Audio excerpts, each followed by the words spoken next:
한 사람. 예레미야 5장 1절부터 9절. 소돔과 고모라는 의인 10명이 없어서 망한 것으로 우리는 알고 있습니다. 물론 저는 그 숫자적 의미보다 당시 소돔과 고모라 성 사람들이 가지고 있던 가치관, 곧 자신의 즐거움과 유익을 위해서라면 나그네나 이방인의 고통쯤은 아랑곳하지 않는 태도가 문제라고 해석합니다. 반인륜, 비생명, 몰도독의 사고방식이야말로 종말의 사고방식입니다. 하나님 백성의 공동체에서 대책 없는 나그네와 보호자가 없는 고아와 의지할 데 없는 과부를 선대하는 일은 불문율입니다. 이 불문율이 무너지는 때가 곧 종말입니다. 한 사회가 어떤 사회인지를 가늠하려면 그 사회에서 가장 약한 자에 속하는 이들에 대한 사람들의 태도를 보면 알 수 있습니다. 대책 없는 나그네를 보살피지 않는 공동체는 제 아무리 도시가 번영하고 문화가 융성하고 종교가 번성하고 경제가 부흥하더라도 망한다는 사실이 소돔과 고모라의 멸망에 담긴 하나님의 메시지라고 읽습니다. 롯의 처가 소금 기둥이 된 것 역시 소돔의 가치관과 자신을 동일시한 때문입니다. 그런데 유다는 그보다 더 극악한 상황입니다.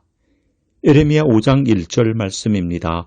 예루살렘에 사는 사람들아, 예루살렘의 모든 거리를 두루 돌아다니며 둘러보고 찾아보아라. 예루살렘의 모든 광장을 샅샅이 뒤져보아라. 너희가 그곳에서 바르게 일하고 진실하게 살려고 하는 사람을 하나라도 찾는다면 내가 이 도성을 용서하겠다. 소돔과 고모라는 10명이 없었는데 예루살렘은 의인 한 사람이 없습니다. 저는 이 대목을 오늘 이 시대에 적용하며 화들짝 놀랍니다. 소돔과 고모라에서 의인 10명을 찾으시던 하나님, 예루살렘에서 단 한 사람의 의인을 찾으시던 하나님께서 오늘 서울 거리에서는 과연 어떤 사람을 찾으실까요? 소돔과 고모라가 멸망하고 예루살렘도 멸망했습니다. 오늘 거대한 도시 서울도 다를 바 없습니다. 의인이 많아서 이 도시가 보존되는 게 아니라 단지 종말이 유보된 것뿐이라고 생각하니 민망하고 두렵습니다. 예루살렘 주민들은 말하는 것과 사는 것이 달랐습니다. 생각하는 대로 살지 않으면 사는 대로 생각하기 마련입니다.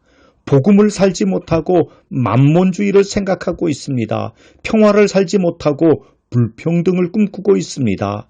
가난하고 무식한 사람들은 주님의 길도 주님의 법도 모르니까 지도자를 보는 눈이 까막눈입니다.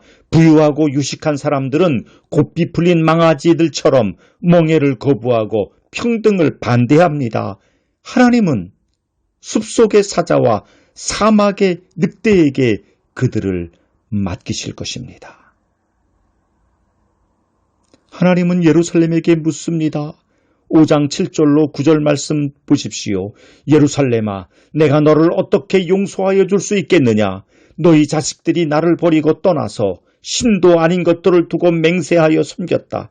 내가 그들을 배불리 먹여 놓았더니 그들은 창녀의 집으로 몰려가서 모두가 음행을 하였다.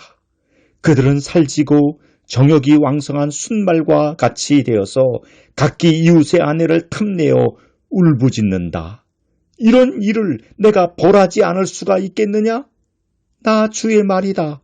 이런 백성에게 내가 보복하지 않을 수가 있겠느냐? 주님의 말씀에 한없이 부끄럽고 민망합니다. 반인륜, 비생명, 몰도독의 세상에 심판과 멸망은 당연한 귀결입니다.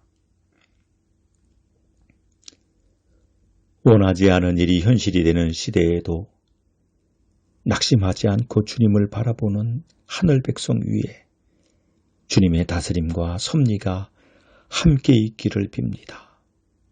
도무지 변명거리가 없습니다. 부끄러움으로 몸둘 바를 모르겠습니다. 저 역시 말하는 대로 살지 못했습니다. 주님, 용서하여 주십시오.